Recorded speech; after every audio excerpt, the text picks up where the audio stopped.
Hello! నమస్తే అండి. నమస్తే సార్. సార్ వెంకన్న గారు, నమస్తే అండి. ఈ పాటకి కేర్ ఆఫ్ తెలంగాణ పోరాట పాటకి కేర్ ఆఫ్ ఎవరయ్యా అంటే ఖమ్మం జిల్లాలో పాటతో పాగి వెంకన్న గారే. అవునండి. మీరు తెలంగాణ పోరాటంలో గానివ్వండి, తెలంగాణ పాటలు, ఆటలో చాలా పాల్గొన్నారు. సార్ మీతోని 2 నిమిషాలు మనసు విప్పి మాట్లాడొచ్చా? మాట్లాడండి సార్. Okay sir. ఎట్లా మీరు మీ విద్యాభ్యాసం ఎట్లా మీరు ఈ కమ్యూనిస్ట్ భావాలకి ప్రభావితం అయ్యారా? లేదా తెలంగాణ పోరాటానికి ప్రభావితం అయ్యారా? ఫస్ట్ మా ఆహ్, కుటుంబం కమ్యూనిస్ట్ ప్రభావంతోనే మా నాన్నగారు తెలంగాణ సాయుధ పోరాటంలో పనిచేశారు. ఆహా! దాంతో పాటు మా ఊర్లో గూడా కమ్యూనిస్ట్ గొడవలు కాంగ్రెస్‌కి, కమ్యూనిస్ట్‌కి బాగా ఉండేటి. నాన్నగారి పేరేంటండి? జార్జి. ఓకే. ఓకే. ఆ! ఆ కమ్యూనిస్ట్ పోరాటాల్లో మా నాన్న ఎత్తిన జెండాను వదిలిపెట్టేది లేదు. నమ్మిన మనిషిని విడిచేది లేదని చెప్పి హ్మ్. జెండాతోనే ప్రయాణం చేశారు. ఓకే. మీది మొత్తం కమ్యూనిస్ట్ కుటుంబమే. కమ్యూనిస్ట్ అండి. ఓకే. ఓకే. ఆ!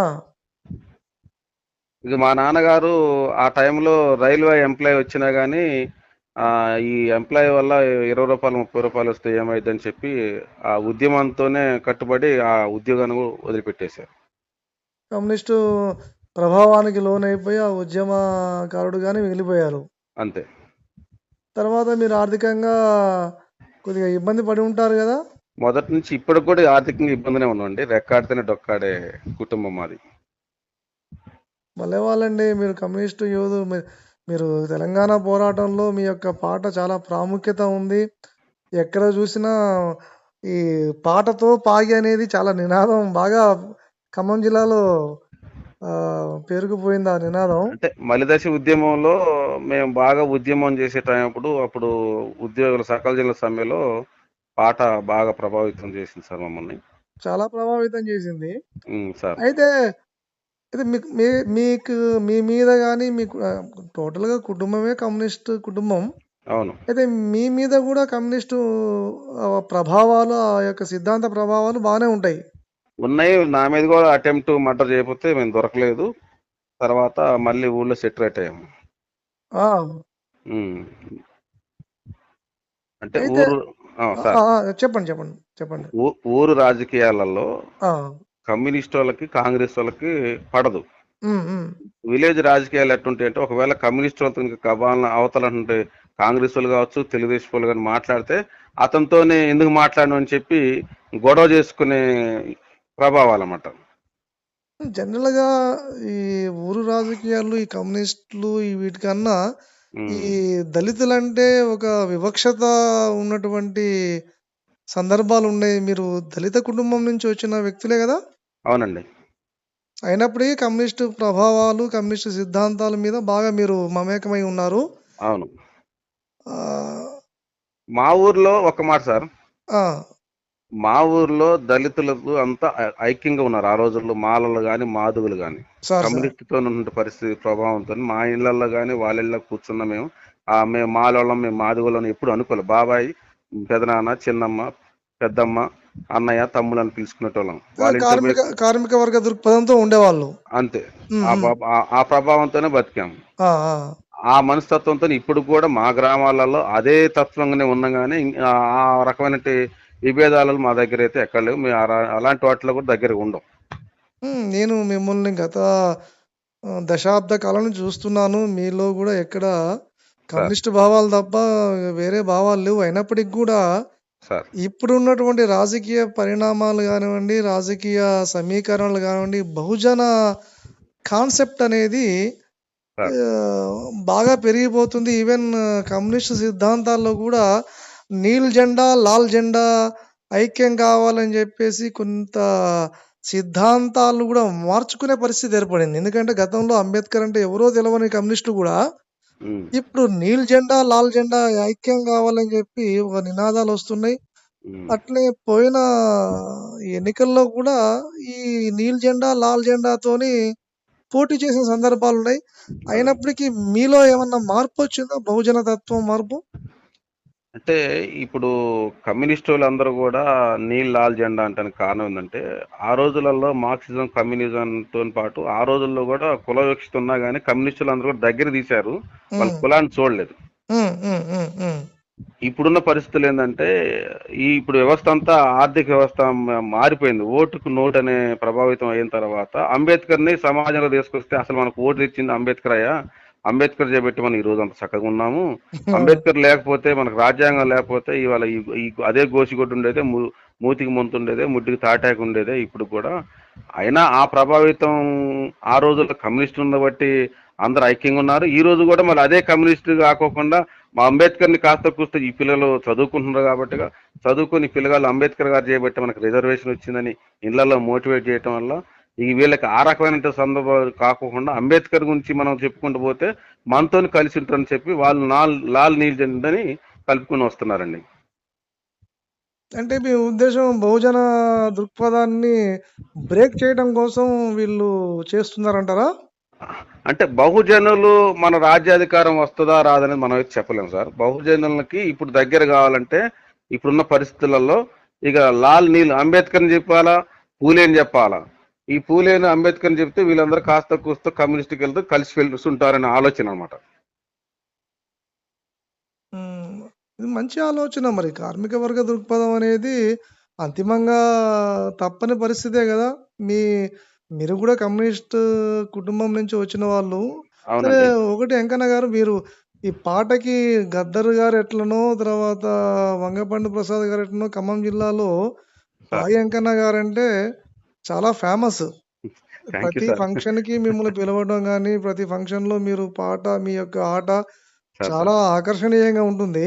Thank you sir. ఆహ్, మీకు ఈ 'జయరాజు' గారు అని ఒక ఐఎఫ్‌టీలో పనిజేశారు. మన సింగరేణి కాలనీస్‌లో ఆయన కమ్యూనిస్ట్ సీపీఎం ఎంఎల్ పార్టీలో పనిజేశారు. అవును. వారికి మీరు వారి యొక్క సిద్ధాంతాలకి, వారి ఉద్దేశాలకి మీరు ప్రభావితం అయ్యారని నేను విన్నాను. అది నిజమేనా అది? నిజమే సార్. ఎట్లా అది? అంటే నేను ఇట్లనే మా పాగి వెంకన్న పల్లె పాట అని చెప్పి భక్తరామదాస్ కళాక్షేత్రంలో ఒక వేదిక, ఒక కార్యక్రమాన్ని పెట్టాము. సార్. ఆ పెట్టినప్పుడు ఒక గెస్ట్‌గా పిలవాలని నేను గోపినాథ్ గారితోని మాట్లాడుతున్నప్పుడు జయరాజు గారిని పిలిస్తే బాగుంటుందని చెప్పి, హ్మ్. జయరాజు గారికి అతి సన్నిహితులుగా నన్ను చేయటంలో గోపినాథ్ గారున్నారు. హ్మ్. గోపినాథ్ గారు మన దగ్గరికి వస్తుండు జయరాజు, వెంకన్న నువ్వు రా నిన్ను పరిచయం గోపీనాథ్ చేస్తా. గారంటే డాక్టర్ స్పందన ఆ! హాస్పిటల్ గోపీనాథ్ గారు. ప్రముఖ గుండె కార్డియాలజిస్ట్. కార్డియాలజిస్ట్. ఆ! ఆ! ఆ! ఆయన ద్వారాగా నాకు బాగా జయరాజు గారి దగ్గర. అంటే పాగి వెంకన్న ఇక్కడ ఖమ్మంలో మంచిగా పాడతాడు. హ్మ్. మనకి అంబేద్కర్ వాదం ఉన్నటువంటి వ్యక్తి. హ్మ్. అన్నప్పుడు తను నన్ను దగ్గరికి తీసుకొని అంబేద్కర్ బుక్ ఇచ్చారు. హ్మ్. అంబేద్కర్ బుక్ ఇచ్చినంక ఇది బాగా చదువు వెంకన్న అని చెప్పి నేను చదువుకుంటుంటే అప్పుడు 2014లో అంబేద్కర్ గారి జయంతి జరుగుతుంది. హ్మ్. డాక్టర్ ఇలంబర్తి కలెక్టర్ గారు ఉన్నాడు. హ్మ్. జెడ్పీ చైర్మన్‌గా కవిత గారు ఉన్నారు. హ్మ్. వాళ్ళొచ్చే ముందు నన్నే పిలిచారు అక్కడ అప్పుడున్నటి డీడీ గారు. ఆ! అప్పుడు వాళ్ళొచ్చే ముందు నేను పాట పాడుతుంటే అక్కడ సారు కలెక్టర్ గారు, జెడ్పీ చైర్మన్ గారు కూర్చొని విన్న తర్వాత వేదిక మీదకొచ్చారు. హ్మ్. వేదిక మీదకొచ్చినంక ఇందాకల పాట పాడిన అతనెవరు అని చెప్పి కలెక్టర్ గారు పిలిచారు, కవిత గారు పిలిచారు. ఆ! ఈయన మా ఖమ్మానికి గద్దరన్న లాంటోడు మా తమ్ముడు గద్దర్ అని చెప్పి కవిత గారు చెప్పడం. తను పాడిన పాట నాకు చాలా ఆనందం కలిగింది. మమ్మల్ని మద్రాసులో నుండి ఇళయరాజాని గుర్తు చేశారని చెప్పి అప్పుడున్నటి కలెక్టర్ గారు చాలా సంతోషపడ్డారు. ఆ! అదేం పాట అంటే జయరాజు గారు పాడింది.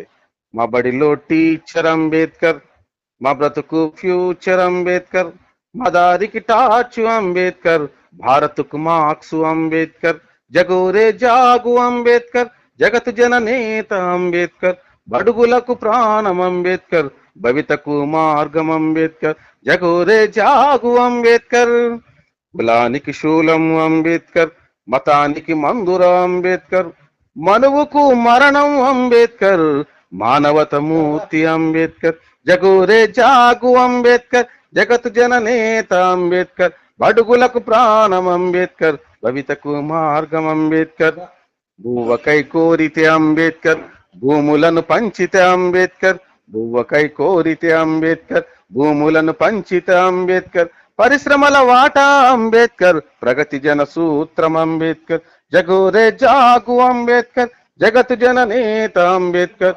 బడుగులకు ప్రాణం అంబేద్కర్, భవితకు మార్గం అంబేద్కర్.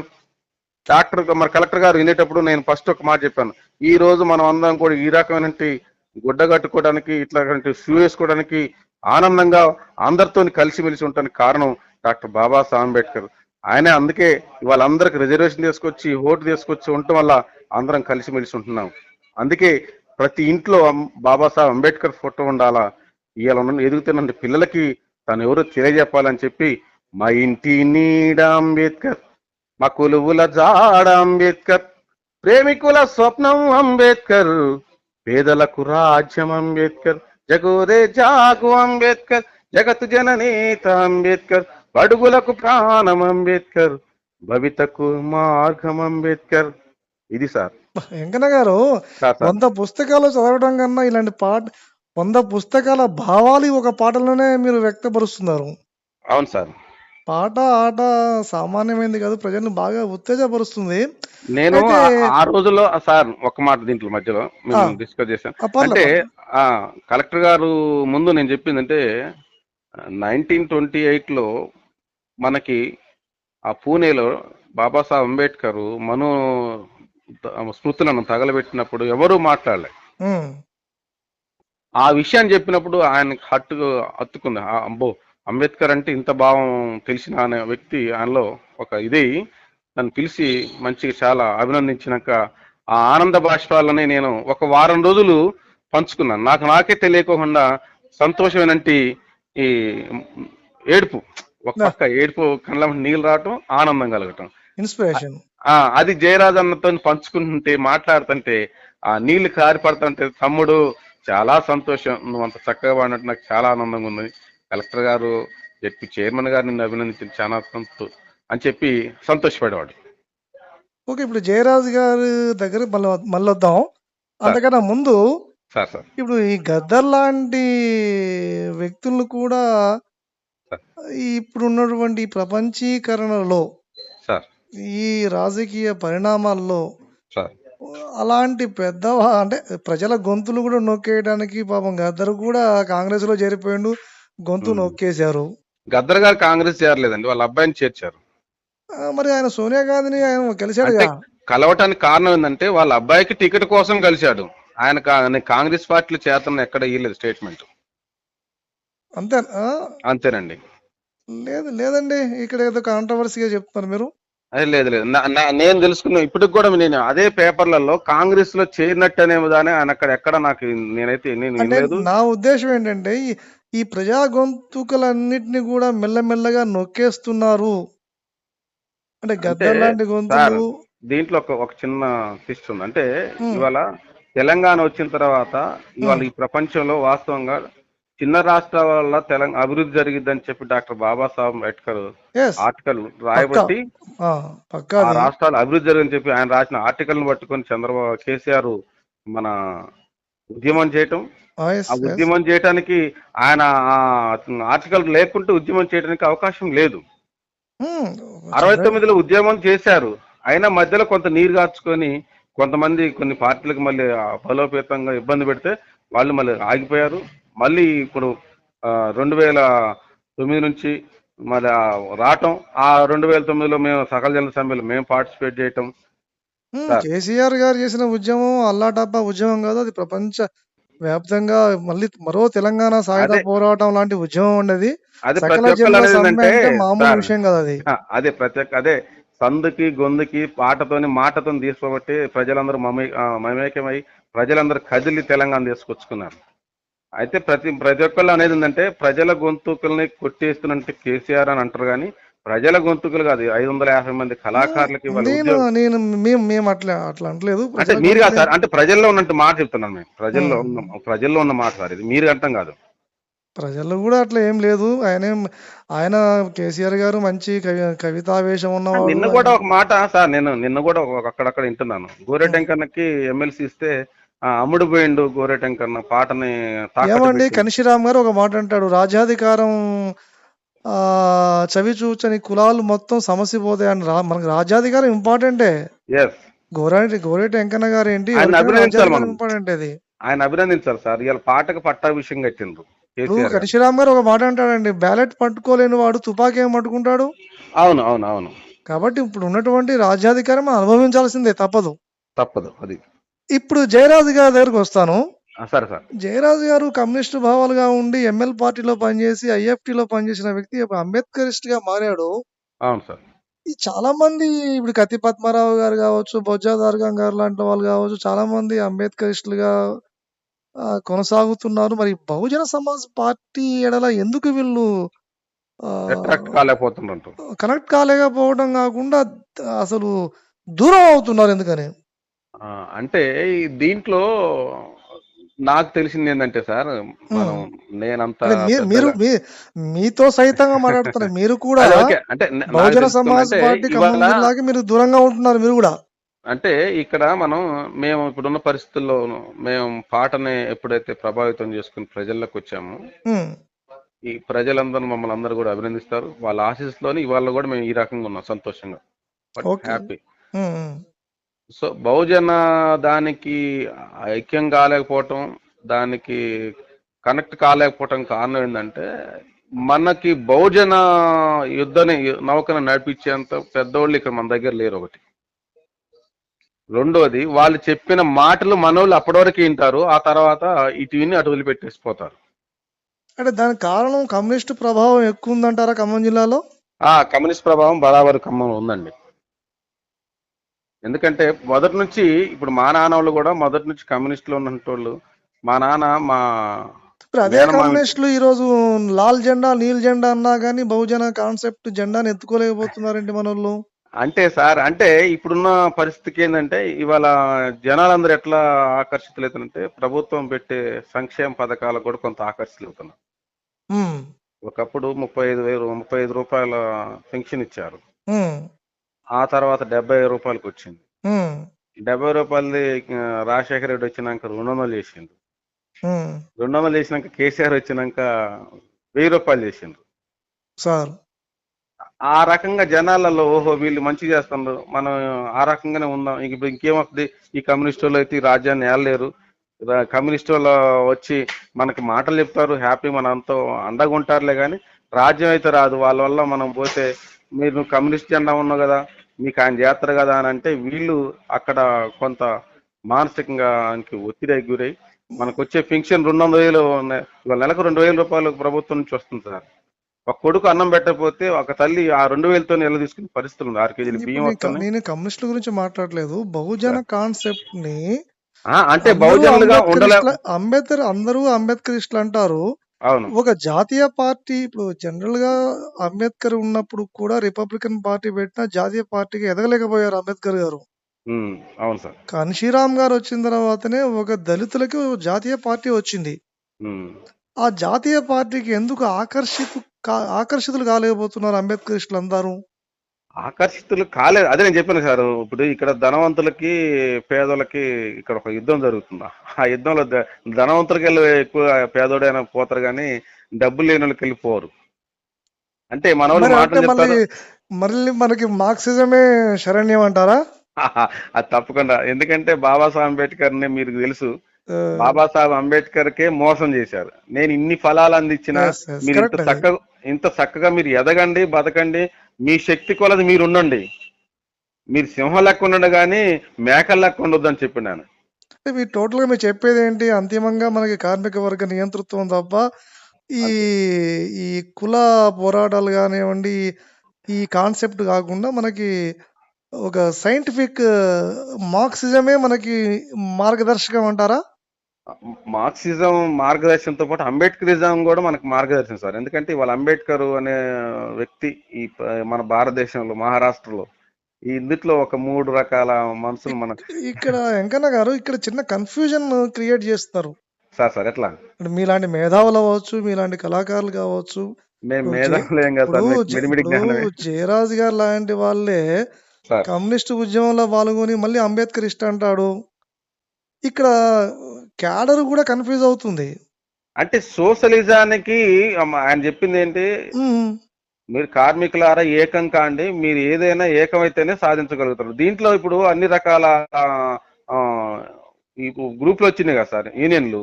హ్మ్. ఏ ఏ యూనియన్ పోయి ఎవరితోనేం మాట్లాడి ఏది వద్దంటారో ఏది కావాలంటారో లాస్ట్కి వచ్చేవరకల్లా ఆ బహుజనకి వెళ్ళిపోదాం అంటేనే మనం నలుగురే మిగులుతున్నాం. ఒకవేళ ఆ కమ్యూనిస్ట్ పార్టీలో ఉన్న గ్రూపుల్లో ఉన్నాం, ఆ కమ్యూనిస్ట్ పార్టీ మిగులుతుంది. లేకపోతే ఇప్పుడుంటే ఏ ప్రభుత్వం అయితే వెళ్తే ఆ ప్రభుత్వానికి అందుబాటులో ఉండే విధమైన యూనియన్లు ఏర్పడ్డాయి సార్ ఇప్పుడు. సరే ఏదైనప్పటికీ ఈ తెలంగాణ ఉద్యమం అనేది సార్ అసలు సమూలంగా చాలా రాజకీయ మార్పులైతే చోటు చేసుకున్నాయి ఉభయ రాష్ట్రాల్లో. సార్ సార్ ఒకే దెబ్బతోని చాలా పిట్టలు పడిపోయినాయి. సార్ సార్ అంటే ఇప్పుడు జయరాజు గారు మానవతావాది అంటారా? ఇంకా ఇగ అంబేద్కరిస్ట్ అంటారా? ఈ ప్రపంచంలో ఉన్నంటి చెట్టు పుట్ట గుట్ట, గాలి, ఈ మానవత ప్రపంచం ప్రకృతి తత్వవేత్త సార్ ఇప్పుడు తను. ప్రకృతి తత్వవేత్త. మరి కమ్యూనిస్ట్ కూడా చెప్పేది అదే కదండి! అంటే ప్రకృతిలో ప్రకృతి కమ్యూనిస్ట్ చెప్పేది అంటే లాస్ట్కి వచ్చేవరకల్లా మన జెండా ఇదని చెప్తారు. హ్మ్. జయరాజ్ అన్న చెప్పడు. ఇప్పుడు ఒక ఒక కొబ్బరి చెట్టు ఉంది సార్. హ్మ్. హ్మ్. హ్మ్. హ్మ్. ఒక కొబ్బరి చెట్టు ఎదుగుతుంది. అది దరిదాపు ఒక 50 అడుగులు ఎత్తు ఎదిగిద్ది. హ్మ్. హ్మ్. ఆ 50 అడుగులు ఎత్తు ఎదిగిన తర్వాత తను కాపుకి వస్తుంది, గెలలు పడతాయి. ఆ! సార్. ఆ గెలలు పడ్డప్పుడు తను ఇచ్చే కాయని ఎట్లా మరి కింద అక్కడి నుంచి అయితే మనం ఎక్కి కోసుకోలేం కదా సార్. చూద్దాం. మనం ఇప్పుడు ఇప్పుడు మన వాదన జయరాజు గారి చుట్టూ ఎందుకు తిరుగుతుందంటే, మీరు జయరాజు గారికి సార్ అనుంగ శిష్యులు, జయరాజు గారి యొక్క సిద్ధాంతాలకి ప్రభావితమయ్యారని చెప్పి జయరాజు గారి చుట్టూ తిరుగుతుంది మన యొక్క వాదన. అవును సార్. అంతే తప్ప వేరే ఉద్దేశ్యం కాదు. అదే నేను అనేది, అంటే మీరు అన్నదంటే హ్మ్. ఎందుకనంటే ఒక బిడ్డను కాపాడుకోవాలంటే ఒక మాట చెప్తాను సార్. అంటే ఒక చెట్టుకి ఒక విషయం ఏంటంటే ప్రకృతిలో చెట్టు పుట్ట గుట్ట అంటే మనం పోతుంటే కాళ్ళకు రాయి తగిలితే సార్ సార్. అమ్మ అని అనుకుంటాం. హ్మ్. అలాగనే ఆ చెట్టు అంత ఎత్తు నుంచి కాయ కింద పడితే దాంట్లో ఉన్న టెంక పగలకోకుండా ఎంత పెద్ద పీచు ఇస్తుంది సార్, అదే. కొబ్బరి పీచు. అంటే అంత ఎత్తు నుంచి కింద పడ్డా కానీ నా బిడ్డకి దెబ్బ తగలకుండా ఉండాలి, కింద పడినా పగిలిపోకుండా ఉండాలి. అట్లాగనే ఈ ఈ ప్రకృతిలో ఉన్నటువంటి ప్రతి చెట్టు ప్రతి పురుగు, మనం గొంగళ పురుగులు చూస్తే సీదరించుకుంటాము. అదే. అదే. అది సీతాకు ఒక చిలక అయిన తర్వాత ఎంత అందంగా ఉంది, నా దగ్గర వాళ్తే బాగానే ఆస్వాదిస్తాం వెంకన్న గారు, సార్. యాక్చువల్‌గా ఈ టీఆర్ఎస్ గవర్నమెంట్ రాకముందే మీరు చాలా ఉత్సాహంగా ఈ ఉద్యమంలో పాల్గొన్నారు. నేను స్వయంగా చూశాను. ఒక స్టేజ్ మీద 3 గంటలు సార్ సార్ ఆగకుండా మీ యొక్క ప్రోగ్రామ్ అసలు మీరు అంటే అలసిపోకుండా సార్ చక్కగా ప్రోగ్రామ్ చేశారు బీఎస్ఎన్ఎల్ ఆఫీస్‌లో. సార్ సార్ అది నేను గమనించాను. అప్పుడు గవర్నమెంట్ కూడా రాలేదు. అయినా గాని చాలా ఉత్సాహంగా చేశారు. సార్ మీ ఇప్పుడు ఆధ్వర్యంలోనే. అసలు నా ఆధ్వర్యం కాదు. తెలంగాణ సార్ జేఏసీ, బీఎస్ఎన్ఎల్ అదే అదే జేఏసీ అంటే అప్పుడు ఆధ్వర్యం. మీరు దాంట్లో ఉన్నారు కదా సార్, మీరు ఆ ఫీల్డ్ లో ఉన్నారు అప్పుడు మమ్మల్ని. నేను చైర్మన్‌గా ఉన్నాను. అదే సార్. అది పక్క పెడదాం. ఉమ్. అంత ఉత్సాహంగా పాల్గొన్నారు. ఇప్పుడు గవర్నమెంట్ వచ్చిన తర్వాత మీకేమన్నా వెసులుబాటు కళాకారులకేమన్నా వెసులుబాటు ఉందా? అంటే వెసులుబాటు అంటే ప్రభుత్వం ఇచ్చే ప్రతి సంక్షేమ పథకాన్ని కళాకారులు ప్రజల మధ్యలో తీసుకోవాలి సార్. ఓకే. ఆ, అంటే మేము ఎక్కడన్నా గ్రామాల్లో పోయినప్పుడు కూడా హ్మ్. అప్పుడప్పుడు కొన్ని ప్రభావితాలు చేస్తాం. ఒకసారి వాన రాకపోతే కూడా మేము మీరు ఎట్టదలుచుకోవాలని చెప్తాం. ఎక్కడండి? ఏ గ్రామాలు? ఎక్కడెక్కడో నక్సల్స్ గ్రామాల్లో కూడా తిరిగిన సందర్భాలున్నాయి. నేను చూశాను కొన్ని సార్ సార్ వీడియోలు. సార్ ఎక్కడో పేరూరు, వెంకటాపురం ఏరియాలో కూడా మీరు తిరిగారు. చేసాం సార్. అప్పుడప్పుడు నాకు పెడుతూ ఉండేవాళ్ళు. అవునవును. చాలా కష్టపడతా ఉంటారు మీరు. అవును సార్. మీకు ఏమన్నా వెసులుబాటు ఉందా? ఆర్థికంగా గాని, లేపోతే అప్పటికన్నా ఆర్థికంగా అంటే మెరుగుపడ్డారా ఏమన్నా అనేది నా అడిగే ప్రశ్న. ఓకే సార్, మీరు అన్న దాంట్లో ఒక చిన్న అంటే సంతోషం ఉంది. ప్రభుత్వ అంటే పరంగా. ప్రభుత్వ పరంగా అయితే ఈ రోజు నెలకు మాకు 24,514 రూపాయలు ఇస్తుంది సార్. ఓకే. కంగ్రాచ్యులేషన్స్. ఆ ఇచ్చే ఆ వేతనంతో హ్మ్. కుటుంబం సంతోషంగా బతున్నాం. Very nice. Very nice sir. దీంట్లో తెలంగాణ ప్రభుత్వానికి, కేసీఆర్ గారికి ప్రత్యేకంగా రుణపడి ఉన్నట్టే అభినందనలు చెప్పాల్సిందే, వారికి కృతజ్ఞతలు మేము. అమ్మో! కేసీఆర్ గారు అందరిని గుర్తుంచుకుంటాడు. ఆ, అంటే ఎందుకంటే సార్, అంటే ఇవాళ ఈ ప్రపంచంలో కళాకారులన్నీ గుర్తించి తెలంగాణ రాష్ట్రం వచ్చినాక ఒక 550 మంది కళాకారులకి ఉద్యోగం ఇచ్చింది తెలంగాణ రాష్ట్రం. అబ్బా! కానీ ఎక్కడ పాపం అది ఎక్కడ ప్రచారం చేసుకోలేకపోతుంది గవర్నమెంట్ ఎందుకని? మేము చెప్తూనే ఉంటాం సార్. మేము గ్రామాల్లో పోయినప్పుడు ఖచ్చితంగా మేము ఒక 550 మంది కళాకారులకి తెలంగాణ గవర్నమెంట్ వచ్చినాకనే ఉద్యోగాలు వచ్చినాయి.